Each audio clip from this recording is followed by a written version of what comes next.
પ્રારબ્ધને અહીંયા ગાંઠે કોણ? હું પડકાર ઝીલનારો માણસ છું. પ્રારબ્ધને અહીંયા ગાંઠે કોણ? હું પડકાર ઝીલનારો માણસ છું. હું તેજ ઉછીનું લઉં નહીં, હું જાતે બળતું ફાનસ છું.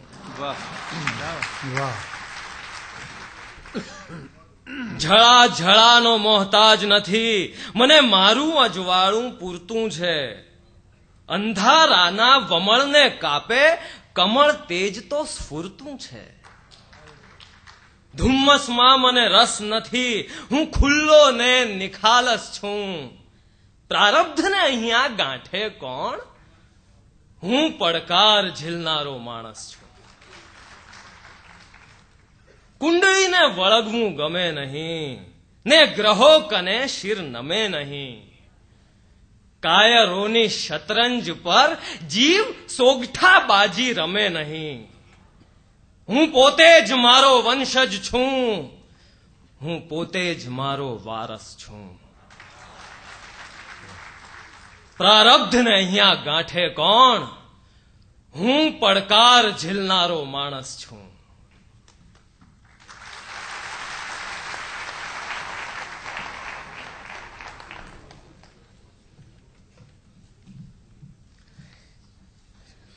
કવિતા લખવી એટલે કોરા કાગળનો મુકાબલો કરવો. તે કોઈ પણ કવિને કોરો કાગળ જોઈને કશુંક લખવાનું મન ન થયું હોય એવું તો ન જ બને.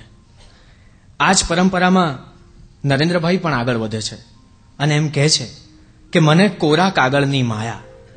આટલી બધી ફાઇલોની વચ્ચે રહીને માણસને કોરા કાગળની કવિતા સૂજે એ જ સૂજી જવાય એવી વાત છે. મને કોરા કાગળની માયા, કોરા કાગળના કાળજામાં જુઓ તો કેટલાય ચહેરા લપાયા. અને પછી પેલો ભર્યો ભાદર્યો પ્રકૃતિ પ્રેમ તો રંગોળી બનીને અક્ષરસ્થ થાય છે. ભમરા પતંગિયા ને અલખના આગિયા બાંધે છે પર્ણકુટી એક. ભમરા પતંગિયા ને અલખના આગિયા બાંધે છે પર્ણકુટી એક. કાગળને સૂંઘું તો એમાંથી આવે છે પહેલા વરસાદની મહેક. મને મળી ગઈ મુલાયમ છાયા, હું તો અણદીઠના ઓઢું પડછાયા. આ કાગળ એ અસ્તિત્વનો કાગળ પણ હોઈ શકે છે. રોમેન્ટિક સપનાઓ કાલક્રમે રોમ રોમ એન્ટિક થઈ જતા હોય છે, પણ ઘણા વર્ષોથી વાવેલું સપનું એ પરસેવો સિંચીને ઉછેરેલું હોય છે. એ ઉગે ત્યારે આકાશ થોડુંક નીચે આવે છે. આવા જ એક સપનાના બીજ નામના કાવ્યમાં નરેન્દ્રભાઈએ આ વાતને આલેખી છે. ચિરાગ વોરાને જ વિનંતી કરીએ કે એ કાવ્ય વાંચે.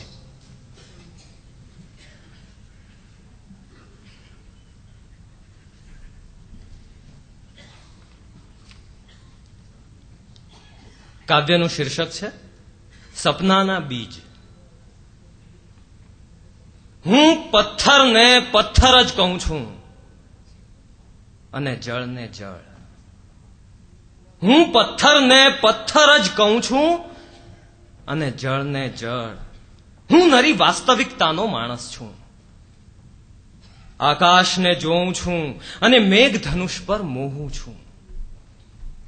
આકાશને જોઉં છું અને મેઘધનુષ પર મોહું છું, પણ મારું ઘર મેઘધનુષ પર બાંધતો નથી.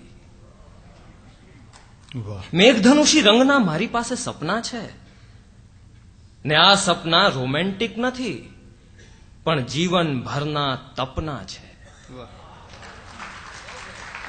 તમને સપના હોય કે ન હોય, પણ સપનાના બીજને હું મારી ધરતીમાં વાવું છું અને પ્રતીક્ષા કરું છું પરસેવો સિંચીને કે એ અંકુરે અને એનું વટવૃક્ષ થાય. પછી કોઈ વિરાટ પુરુષના બાહુ જેવી ડાળીઓ ફેલાય, પંખીઓ માળો બાંધે અને આકાશને આંબવા લાગે. એમના કંઠથી નદીના વહેણ જેવા, ગીતના ઈશ્વર જેવા સ્વર લહેરાય, સ્વર લહેરાય, સ્વર લહેરાય.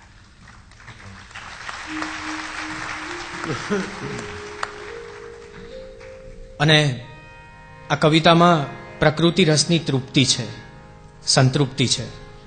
અને એટલે જ આખો એ કાવ્યસંગ્રહ જ્યારે તમે હાથમાં લેશો તો એ આખો એ કાવ્ય સંગ્રહ એ પ્રકૃતિ રસથી તસવીરસ્થ છે. મિત્રો, આ પ્રકૃતિની વાત કરીએ છીએ ત્યારે વસંતને ચૈતર વૈશાખમાં યાદ કરવાની પણ મજા આવે. આ વસંત અને કોયલ એનો સનાતન નાતો એવા જ બે મુલાયમ વ્યક્તિત્વો એમના સાયુજ્યથી રજૂ કરશે. હું રૂપકુમાર રાઠોડ અને પાર્થિવ ગોહિલને વિનંતી કરીશ કે આ બંને કવિતાઓ એક સાયુજ્યથી રજૂ કરે.